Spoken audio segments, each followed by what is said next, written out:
Hi, I'm Jacob Hornberger, president of the Future of Freedom Foundation, and this is a special mid-year fundraising appeal with respect to the critical importance of civil liberties.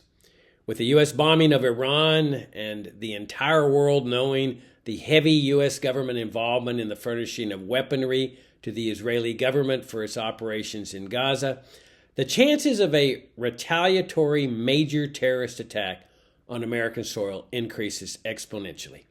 Even the U.S. government is acknowledging this. It shows you the dangers of foreign interventionism in terms of making Americans less safe.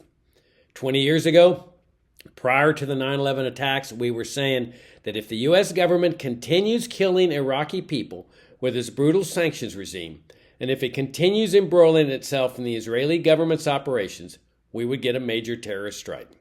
And sure enough, then came 9/11. And we know what came after that. A major attack on civil liberties. That's how we got the USA Patriot Act with warrantless searches, the TSA at the airport, the illegal massive secret surveillance schemes. But this time around, it's a virtual certainty that President Trump and the national security establishment will not settle for those types of infringements on civil liberties. President Trump has already shown a proclivity for the destruction of and the suspension of habeas corpus and due process of law, the two linchpins with respect to civil liberties for a free society. And we already know that the military-industrial complex has canceled trial by jury in Guantanamo Bay a long time ago.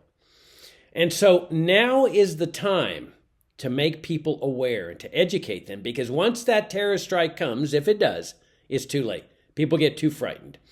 These No Kings protests are a very positive sign that people are aware and that they don't want any kind of kings or presidents with dictatorial powers. I saw one lady at one of these protests, just a regular person, saying, "We're fighting to preserve due process." And I thought, this is a great sign. So what happens oftentimes, you start at the think tank level or the educational level, you make people aware of the importance of these things, and then it starts percolating across society. 4 years ago, as y'all will recall, we had a major online conference through your support on the importance of civil liberties. We believe that this is such an important area that we're going to do it again this fall. Another online conference on the critical importance of civil liberties with possibly even more speakers than we had last time. We need your support in putting this thing together. I hope you'll give us a hand. Just go to fff.org and click on the donate button. Thank you all very much for your great support of FFF and your deep commitment to liberty.